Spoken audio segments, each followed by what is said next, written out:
ምዕራፍ 4 ከዚያ ወዲያ ኢየሱስ ከዲያብሎስ ሲፈተን ዘንድ መንፈስ ወደ ምድረ በዳ ወሰደው። 40 ቀንና 40 ሌሊትም ከጦመ በኋላ ተራበ።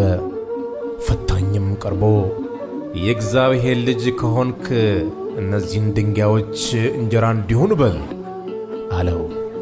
እርሱም መልሶ ሰው ከእግዚአብሔር አፍ በሚወጣው ቃል ሁሉ እንጂ በእንጀራ ብቻ አይኖርም ተብሎ ተጽፏል አለው።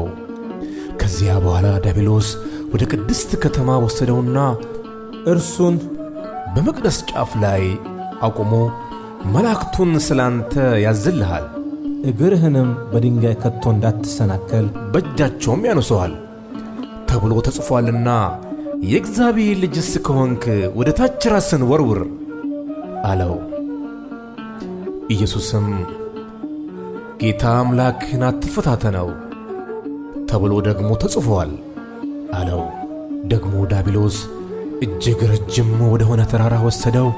የዓለምን መንግሥታት ሁሉ ክብራቸውንም አሳይቶ ወድቀህ ብትሰግድልኝ ይህንን ሁሉ እሰጥሃለሁ አለው። ያን ጊዜ ኢየሱስ ሂድ አንተ ሰይጣን፣ ለጌታ ለአምላክህ ስገድ እርሱንም ብቻ አምልክ ተብሎ ተጽፏልና አለው።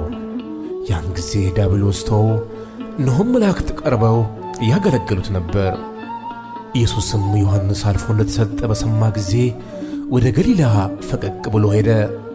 ናዝሬትንም ትቶ በዛብሎንና በንፍታሌም አገር በባሕር አጠገብ ወዳለችው ወደ ቅፍርናሆም መጥቶ ኖረ።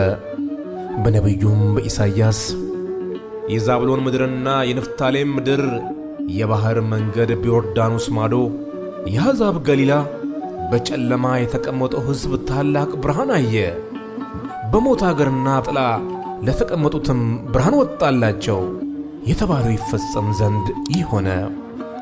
ከዚያ ዘመን ጀምሮ ኢየሱስ መንግሥተ ሰማያት ቀርባለችና ንስሐ ግቡ እያለ ይሰብክ ጀመር። በገሊላ ባሕር አጠገብ ሲመላለስም ሁለት ወንድማማቾች ጴጥሮስ የሚሉትን ስምዖንን ወንድሙንም እንድርያስን መረባቸውን ወደ ባሕር ሲጥሉ አየ። ዓሣ አጥማጆች ነበሩና።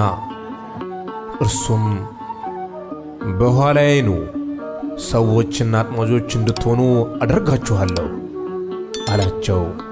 ወዲያውም መረባቸውን ትተው ተከተሉት። ከዚያም እልፍ ብሎ ሌሎች ሁለት ወንድማማች የዘብዴዎስ ልጆች ያዕቆብንና ወንድሙንም ዮሐንስን ከአባታቸው ከዘብዴዎስ ጋር በታንኳ መረባቸውን ሲያበጁ አየ። ጠራቸውም፣ እነርሱም ወዲያው ታንኳይቱንና አባታቸውን ትተው ተከተሉት።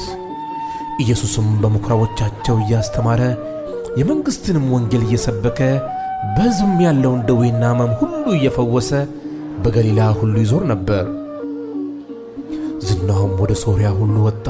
በልዩ ልዩ ደዌና ሥቃይም ተይዘው የታመሙትን ሁሉ አጋንንትም ያድሩባቸውን በጨረቃም የሚነሳባቸውን ሸዋዎችንም ወደ እርሱ አመጡ፣ ፈወሳቸውም። ከገሊላም ከአስሩ ከተማም ከኢየሩሳሌም